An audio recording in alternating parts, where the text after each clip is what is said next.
¿Cómo debe mirar la Iglesia los sucesos en Israel? A más de 12 días de haberse producido el criminal ataque del grupo terrorista Hamás, la situación se va complicando en el Medio Oriente por la probabilidad de la extensión del conflicto. Así, por la parte norte, en su frontera con el Líbano, Israel continúa siendo atacada por Hezbollah, un grupo terrorista similar en ideología y accionar al Hamás. Por la parte sudeste de Cisjordania y en Jordania igualmente hay todo un movimiento de manifestaciones anti-israelíes. Añadido esto, las amenazantes declaraciones de Irán, un país acérrimo enemigo de Israel, está complicando la situación en la región del Medio Oriente. De otro lado, la opinión pública mundial a estas alturas se ha dividido. Al inicio había toda una solidaridad con Israel y repudio contra lo hecho por el grupo terrorista Hamás. Pero a medida que pasan los días, esto se ha revertido, pues algunas naciones y líderes mundiales están considerando los ataques israelíes desproporcionados. La gran interrogante: ¿cómo debemos mirar los creyentes toda esta situación? ¿Cómo debe enfocar la Iglesia este estado de guerra en Israel? Primeramente, como creyentes debemos tener el cuidado de no adoptar la actitud de dejarnos guiar por las corrientes de opinión que circulan por todo lado, mas sí considerar lo que la Biblia habla y enseña sobre estos asuntos. En este sentido, en primer lugar, hay que saber que las circunstancias que se están suscitando en el Medio Oriente, en particular en Israel, ya estaban anunciadas por la Biblia, por los profetas del Señor aproximadamente 2500 años atrás. Así, fijémonos en lo que escribe el profeta Zacarías en el capítulo 12 de su libro, versículos del 1 al 3, donde se dice lo siguiente: profecía de la palabra de Jehová acerca de Israel, Jehová que extiende los cielos y funda la tierra, y forma el espíritu del hombre dentro de él, ha dicho: he aquí yo pongo a Jerusalén por copa que hará temblar a todos los pueblos de alrededor contra Judá, en el sitio contra Jerusalén. Y en aquel día yo pondré a Jerusalén por piedra pesada a todos los pueblos, todos los que se la cargaren serán despedazados, bien que todas las naciones de la tierra se juntarán contra ella. ¿Notamos? Israel en los tiempos finales va a ser asediada por las naciones, va a ser blanco de ataque de sus enemigos. De hecho, se va a ir gestando en estos tiempos toda una corriente antisemita, es decir, una corriente anti-israelí. Lo que hoy se vive es tan solo un preludio de cómo Israel va a ser un asunto muy pesado, muy conflictivo y complicado para el mundo entero.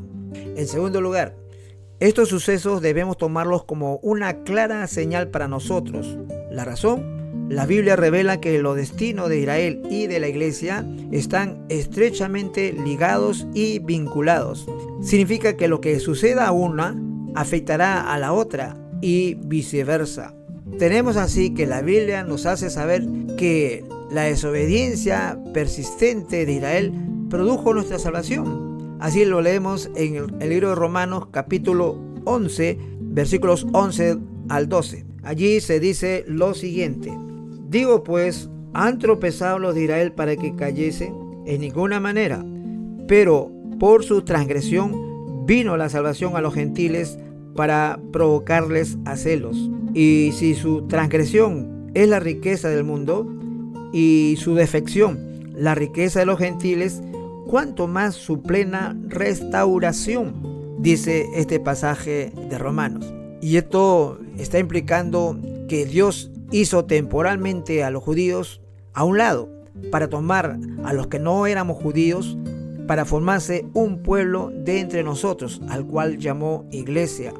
Ahora bien, los momentos difíciles que pasa Israel habla de una inminente intervención de Dios para defenderlo y retomarlo como su pueblo, bajo su cubierta, como se lee también allá en el libro de Zacarías, capítulo 14, del 1 al 4. Leemos ese pasaje. Dice allí: he aquí el día de Jehová viene, y en medio de ti serán repartidos tus despojos, porque yo reuniré a todas las naciones para combatir contra Jerusalén, y la ciudad será tomada, y serán saqueadas las casas, y violadas las mujeres, y la mitad de la ciudad irá en cautiverio, mas el resto del pueblo no será cortado de la ciudad. Después saldrá Jehová y peleará con aquellas naciones como peleó en el día de la batalla. Y se afirmarán sus pies en aquel día sobre el monte de los olivos que está enfrente de Jerusalén al oriente. Esto significa que antes que se produzca todo esto, e Israel tome un lugar protagónico y especial en los planes de Dios, entonces Dios sacará a la iglesia de este mundo, como está escrito en 1 Tesalonicenses capítulo 4, versículo 16 al 17. Allí leemos lo siguiente: porque el Señor mismo, con voz de mando, con voz de arcángel y con trompeta de Dios, descenderá del cielo, y los muertos en Cristo resucitarán primero. Luego nosotros, los que vivimos, los que hayamos quedado, seremos arrebatados juntamente con ellos en las nubes, para recibir al Señor en el aire, y así estaremos siempre con el Señor.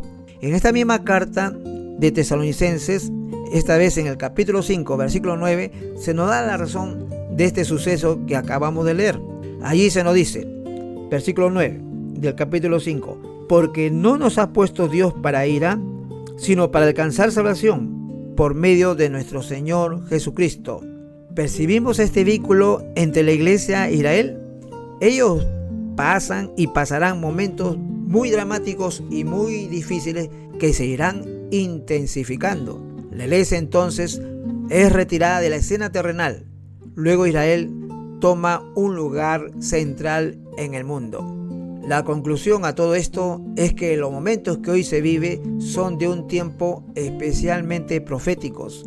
Todas las señales literalmente acerca de la segunda venida de Cristo han sido cumplidas delante de nuestros ojos. El mundo va encaminándose inevitablemente en esa dirección ya predicha por la Biblia.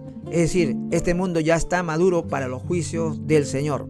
Ahora bien, ¿cuál debe ser la preocupación central de nosotros, los creyentes, para este tiempo que estamos viviendo? Es aquí que la Escritura también nos hace saber aquellos consejos e instrucciones dados por nuestro Salvador, nuestro Señor Jesucristo, para todos los que alcanzaremos a ver todos estos sucesos. Tomémoslos muy en cuenta. En primer lugar, la primera instrucción que se nos da o que da el Salvador es esta: preparémonos y alistémonos. Según leemos allá en el Evangelio de Lucas capítulo 21, en el versículo número 28, donde se nos dice estas palabras: cuando estas cosas comiencen a suceder, erguíos y levantad vuestra cabeza, porque vuestra redención está cerca. En la segunda instrucción, Lucas 21:34, cuidemos más que nunca nuestra vida espiritual.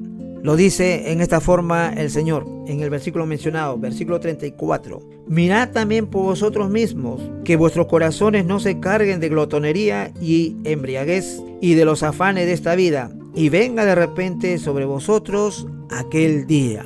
Tercera instrucción o consejo: profundicemos nuestra comunión y relación con Dios. Una vez más, Lucas 21, esta vez versículo 36. Allí el Señor nos dice: velad pues en todo tiempo orando, que seáis tenidos por dignos de escapar de todas estas cosas que vendrán y de estar en pie delante del Hijo del Hombre. Finalmente, en el último libro de la Biblia, Apocalipsis, capítulo 22, en el versículo 11, hay esta otra instrucción, la cual nos dice que prosigamos viviendo la vida justa y limpia que el Señor nos ha enseñado. Así lo dice este versículo 11 del capítulo 22 de Apocalipsis, en su parte segunda.